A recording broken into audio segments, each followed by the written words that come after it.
I cheated on my partner because it was the best option possible. Before you jump to conclusions, here is my side. I realize it's impossible to try to describe what happened in the title. I'm just gonna clarify that it is nothing like it sounds, and that the post is long. Okay, when I, 34F, was 14, I finally got my life back on track after a rough childhood. I lost my dad, was bullied on school and blah blah blah, and simply had some rough years. But I changed schools, I met my group of friends, and someone who a couple of months later became my first boyfriend, Tomas, 34M now. I was real happy. I felt like I had finally found my place. I was doing good in school, had a job, and at least 2 weekends a month, my group of friends and I would leave the town to go to a city in the coast or the capital city, just 2 or 3 hours away in car. I am from Argentina, and we would go to see our favorite national rock bands. We loved it. We were big fans. It was the coolest thing to do back then in my country. Doing pogo, pushing people to get to the front fence, screaming the lyrics, etc. It doesn't seem important, but it is. Basically, when I was 16, my friend group and I head to the capital to go see one of our favorite bands, Callejeros, at a place called Cromañón. And I'm not gonna explain what happened. I'm just gonna say that the biggest tragedy of rock happened that night.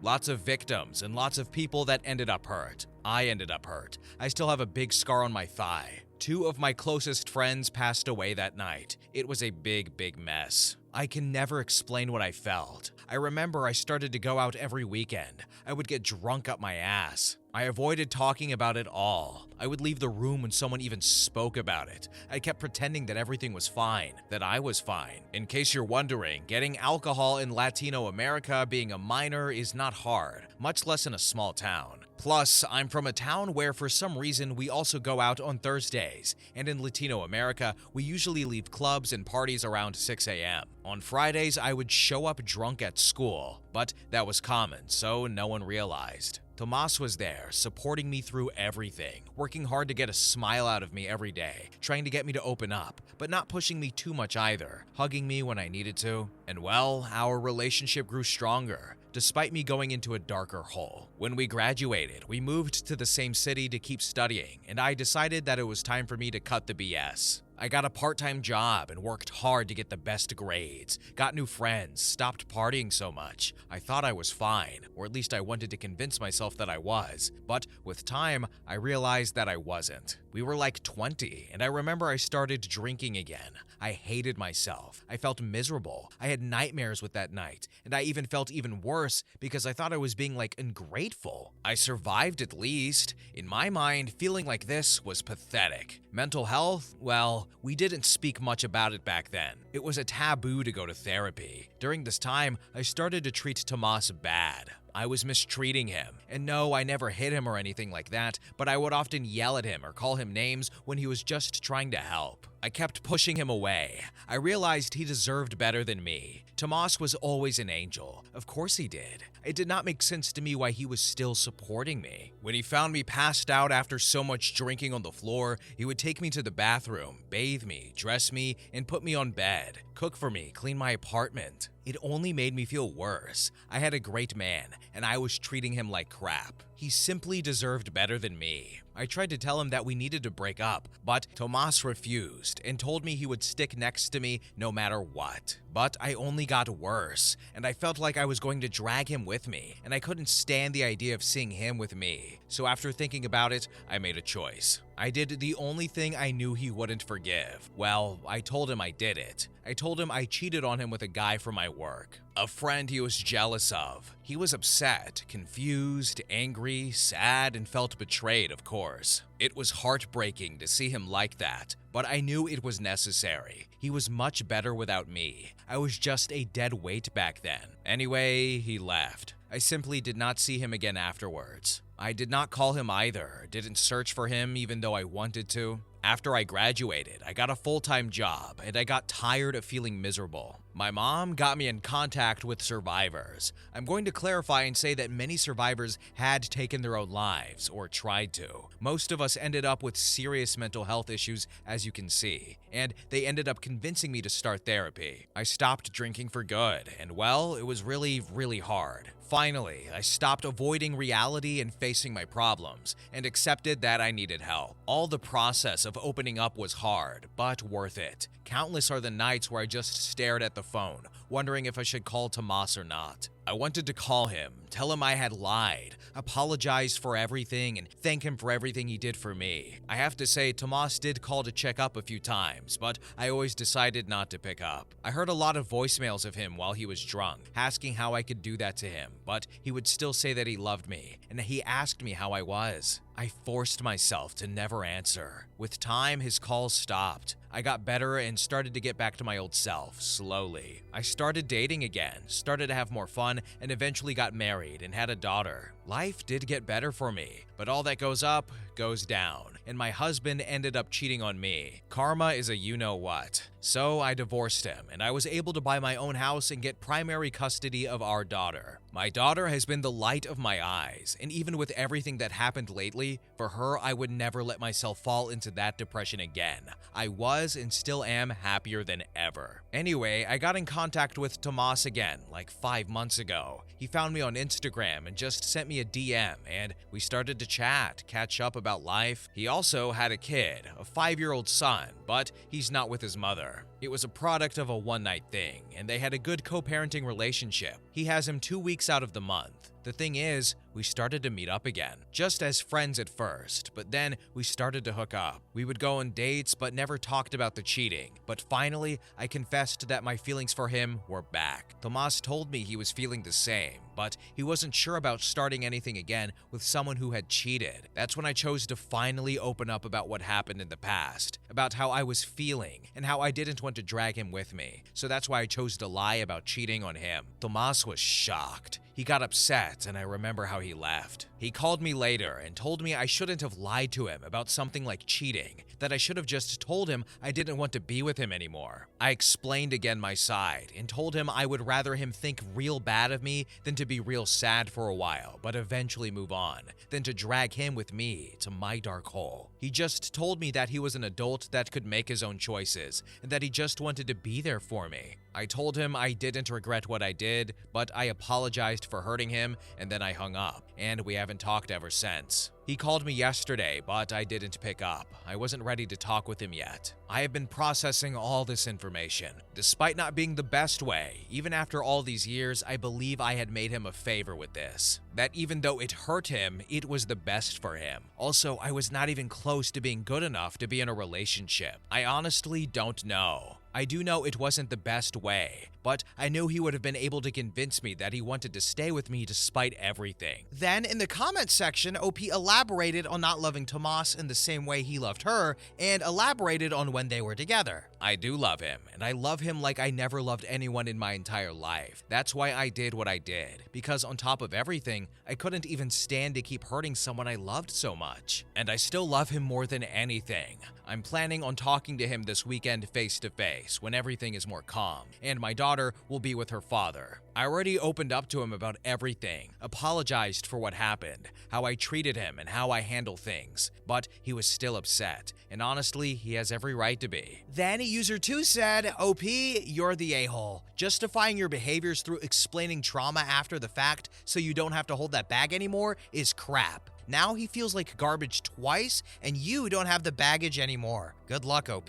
I didn't actually write my trauma to justify my actions, but to explain why I thought it was the best choice. Explaining and justifying are two different things. Back then, I felt like I was a dead weight to him. And like I've said, at least for me, the last thing I wanted to do was drag someone I loved so much with me to a dark place. Of course, he felt like crap when I told him when I cheated, which, like I said, I did not, but in my mind back then, it was better than for him to stay with me. Even if I had broken up with him, he would have stayed because he is and always has been an awesome guy. But to me, he deserved better. A toxic relationship can only ruin you if you stay there. The cheating was like ripping a band-aid. It hurt, but he will eventually feel better. Now, a toxic relationship will progressively ruin you. Update. Unfortunately, my post fell on the side of full-on red pill incels and annoying bots that didn't even read or comprehend it, and I realized just by reading the first sentence. I don't really care. Didn't even bother to read those comments, to be honest, but I couldn't get much useful advice which I was looking for, but I got a few and I appreciate them, honestly. Anyway, I'm going to start by clarifying that everything I wrote about the Cro-Magnon tragedy, I only wrote it for context. It was over 19 years ago.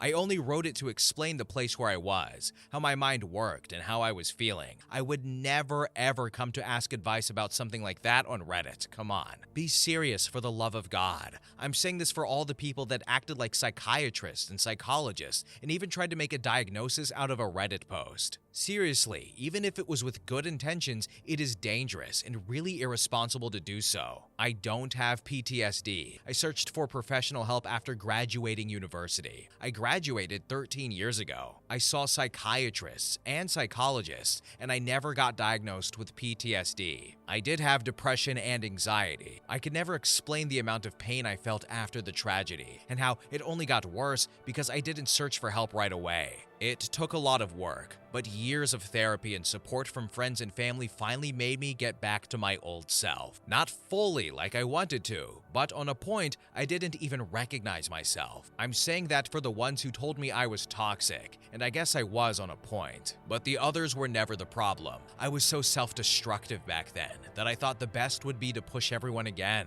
But like I said, that was so long ago, and I'm not even close to being like that. I repeat, I wouldn't be so irresponsible to get into another relationship, get married, and have a child. When Tomas and I first started to date again, it was like the first years of our relationship. Healthy, fun, and full of love. Not like the last year of our relationship. That was definitely the worst year of my life. I've talked about it in therapy for years and years, and I put it behind years ago. Now is just something that marked me, but that is my past. It left me lots and lots of problems, but well, it is what it is. I survived and should be thankful for it. Anyway, now to the point. Tomas and I met up on Saturday, and things went well. We had a long talk, like we talked for hours about everything. He opened up about how hurt he felt, how awful the months after our breakup was, and how he felt like I was making the choice for him. I told him that I was not only doing it for him, but also for me. I couldn't be in a relationship back then. How could I? Traumatized for whatever reason I was. Back then I was so self-destructive and not nice to be around. I also told him how he might have wanted to stay, but I didn't want him to. I reminded him that I tried to break up with him many times, and he simply wouldn't listen to my reasons, and he apologized for it. But he also explained how he loved me more than anything and couldn't leave in that situation, and how even after he thought I cheated, he was scared about me trying to end my life. Every time there was news about one of the survivors of Cro-Magnon that had taken their lives, he would freak out thinking it was me. I told him I loved him so much back then and now. But at least for me, it was not healthy to maintain a relationship. It was toxic, and it wouldn't have helped any of us at all. We apologized to each other, and I clarified that I want to leave all of this behind and to just be us, to finally put this in the past. He agreed. We cried, but it was tears of happiness. I hadn't been so happy in a while. I guess deep down it was what I always wanted, ever since we broke up. To be okay again, and to be like we used to. I guess that I never stopped loving him, and he never stopped loving me. I always wondered where he was, or if he was okay. I wondered what would have happened if things had been different. But now, I don't have to wonder anymore, because we're together now, and that's all that matters. But one step at a time. So, I'm gonna ask y'all an interesting question because there's a lot of factors here, and guilt and trauma and not PTSD apparently, and anxiety and depression and love and all that. But do you agree with her method of trying to get rid of him by lying about cheating? Like she said, she did try to break up with him multiple times, and she said that she wasn't in a mentally stable place to be in a relationship. But do you think that was the best way? Like, I understand she was going through a lot of things, but also he was hurt and he was mad about it, but it seems like they've reconciled. But I mean, I'm not gonna hate on anybody here, but I'm not happy with what she did about lying with the cheating. But her logic was like she didn't want to take him into a dark place, and she thought that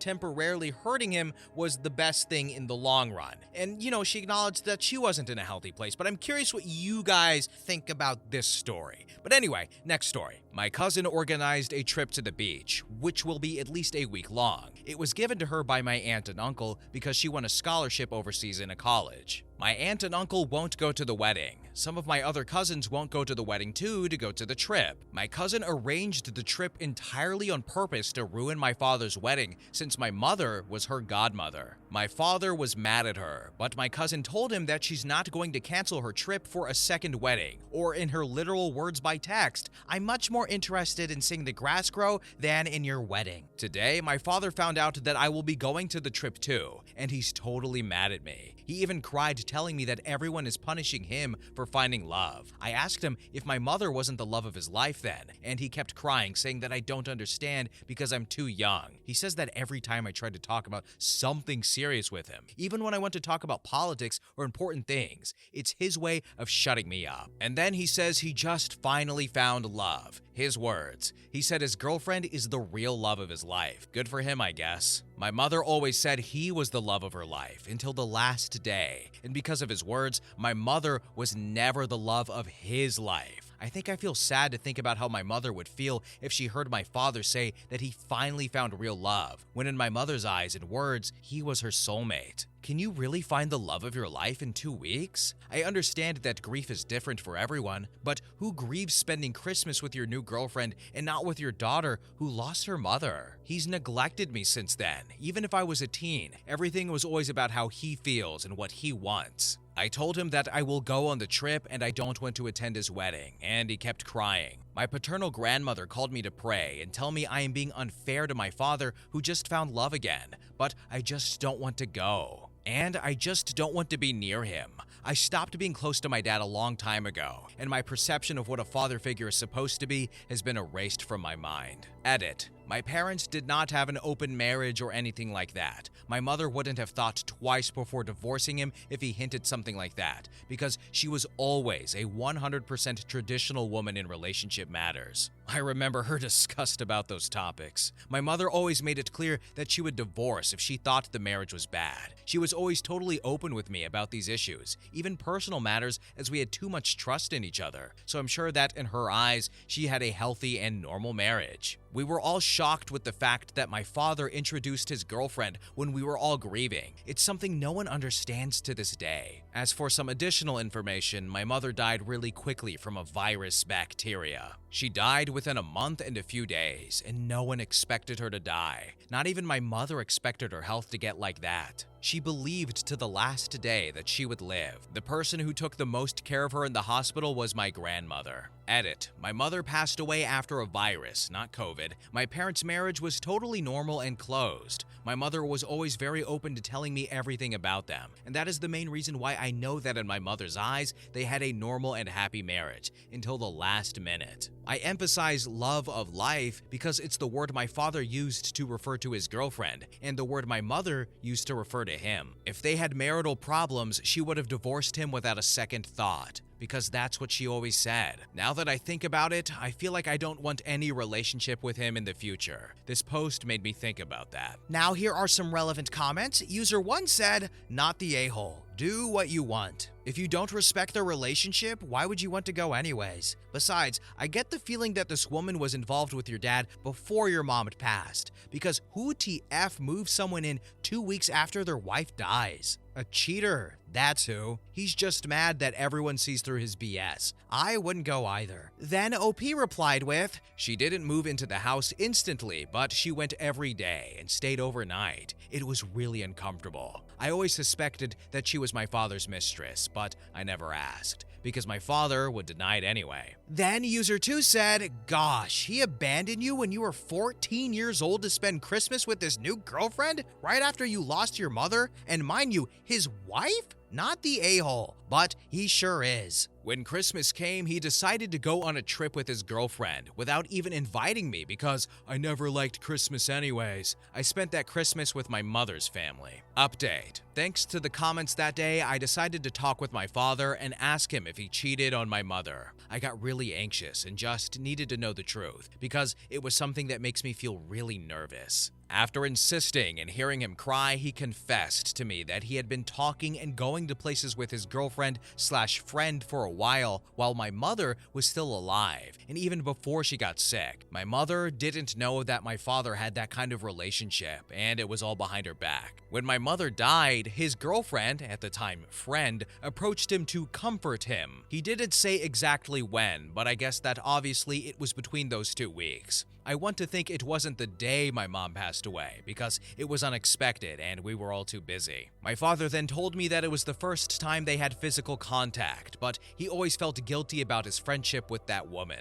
I'm not very familiar with the subject, but I think that's what people call emotional cheating. I only know that he kept it a secret because he knew he was doing something bad. I asked him if he and my mother were having marital problems, and he said no, not at all. According to my father, his friendship with his girlfriend was something he planned to keep as a secret forever when my mother was alive and healthy. My father told me he thought he loved my mother until he kissed his girlfriend and decided that we only live once. So that's why he took her home just 2 weeks later after my mom died and did everything he wanted with her. My father's logic was that his job gave him a week of mourning, so according to him, 2 weeks was enough mourning for me. I told him that while he fulfilled his fantasies, I was alone in our home, and he kept saying some things like, "You were almost 15 years old. You were already a woman at your age. I was already working, blah, blah, blah." I don't think I'll ever get to that level of maturity to understand his mind. I asked him if he thought about cutting off contact with his girlfriend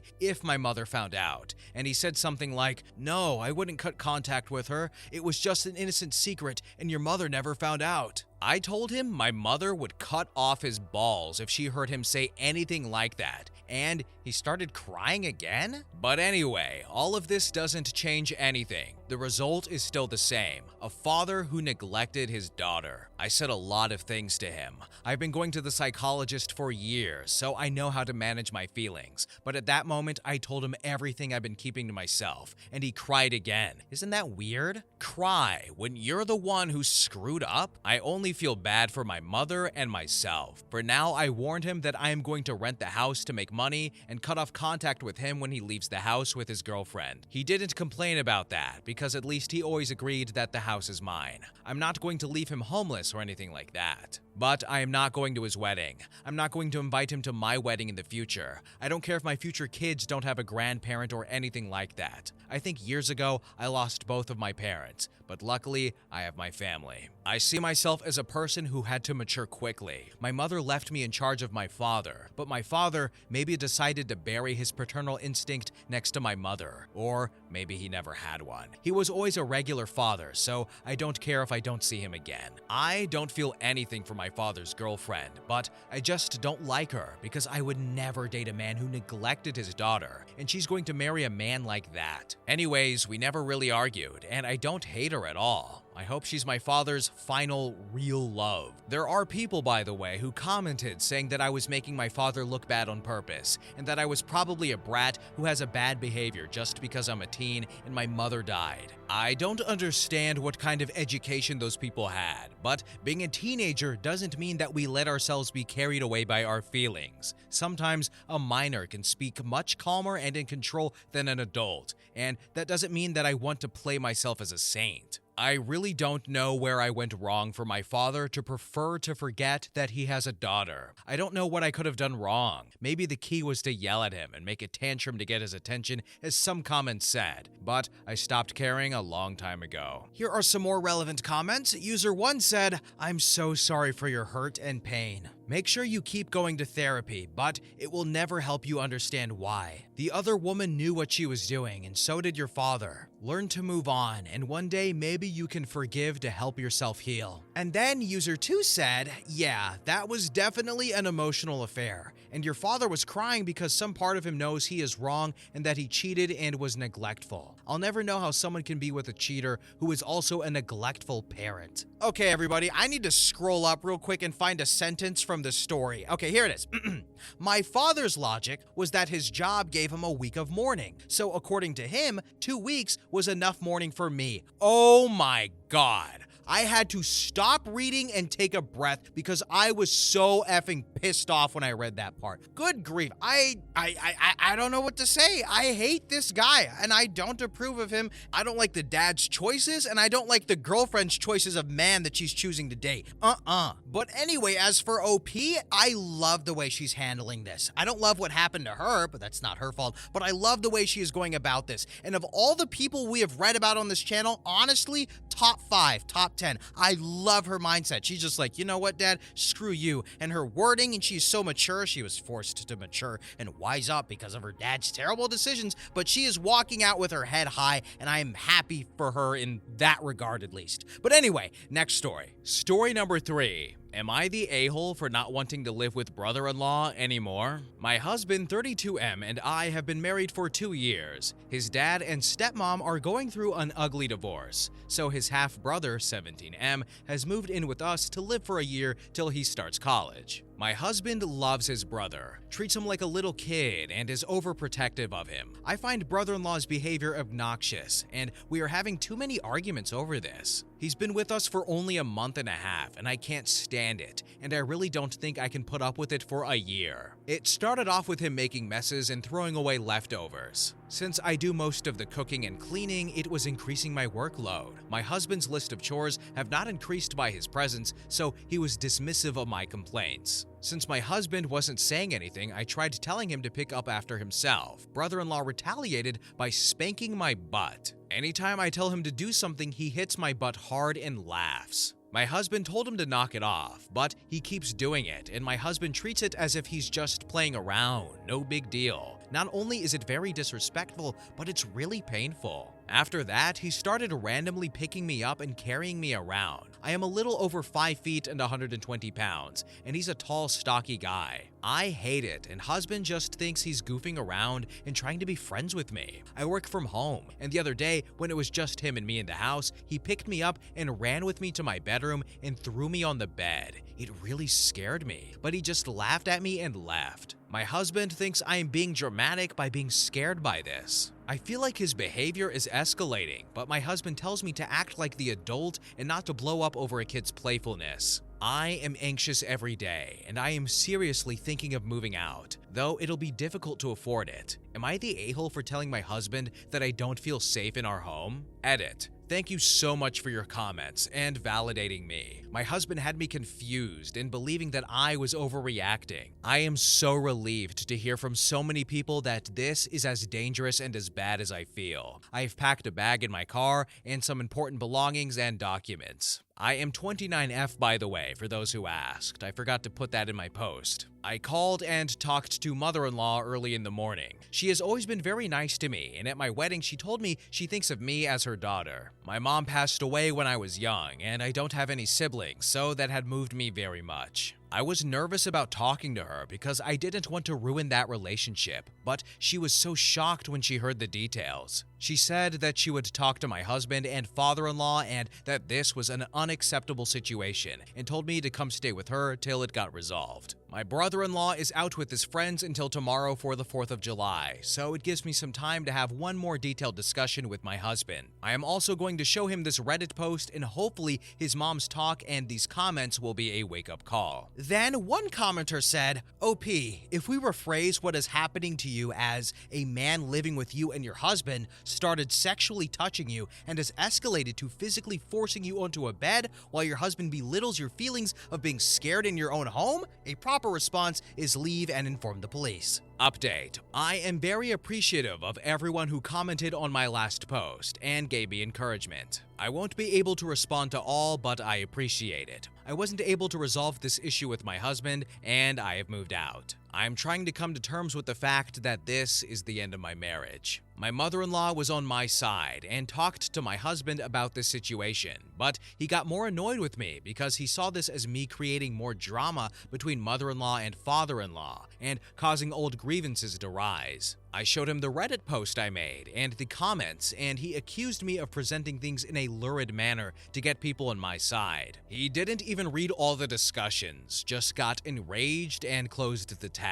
My mother-in-law also talked to my father-in-law, who came down on brother-in-law about his behavior. Father-in-law told brother-in-law to leave our house and move in with him. Brother-in-law refused, saying he wants to stay with my husband. My husband came up with the solution that the brother-in-law was to stay in his room, and I should stay in my bedroom, lock the door, and not get out till he got home from work. This pissed me off more. I had packed a bag and my documents thinking of leaving anyway. My father-in-law then talked to me and said that he doesn't like that we aren't getting along, and brother-in-law will no longer stay with us. But the next day, brother-in-law came into the house with a group of his friends. I simply grabbed my laptop and left. I am so grateful to the people who had suggested that I be packed and ready to go. I already had everything in my car and could leave with what I needed immediately. I am staying with mother-in-law now. She is flabbergasted by my husband, who's told her that he'll never ask a close family member to leave his house. It is clear that my husband doesn't even like me, much less care about me at all. He hasn't spoken to me since I left. I am trying to figure out what I should do next.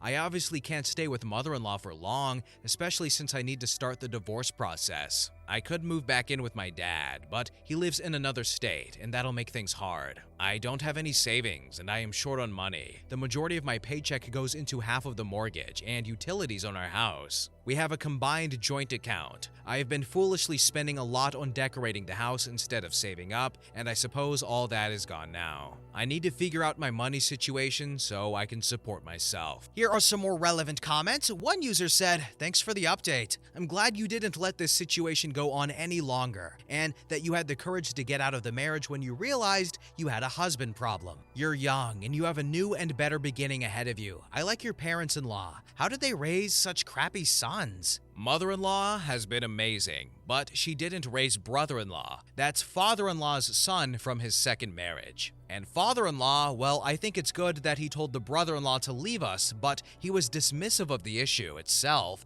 acting like it was a bit of a spat between us. Then user 2 said, "Thank you for this update. I'm very pleased to hear that you are out and safe. I'm dreadfully sorry that your husband has proved himself to be so uncaring and, well, just a complete jerk. My advice now is to continue to have heart-to-hearts with your mother-in-law. She has some good life experiences and may be able to help you in ways you don't realize. You might also offer to pay her some rent or for expenses, food, etc. The most important thing is to start the divorce process immediately and force the sale of the house, or force her soon-to-be ex-husband to refinance and buy you out of the mortgage. You don't have children, and the house seems to be your main large debt, so getting rid of it is essential. Also, stop paying any utility bills that aren't in your name immediately. Send your soon-to-be ex-husband a list so he knows to pay you directly. Any utilities in your name should be put in his name immediately, so when you find a place of your own, you can get new accounts for your new place. If soon-to-be ex gives you any guff about it, simply tell him they need to be switched, or you will turn them off, and he can start from scratch. His choice. But the point is that if you aren't living there, you shouldn't be paying for utilities. You need to start saving immediately. Also, and this one is super important, change every single password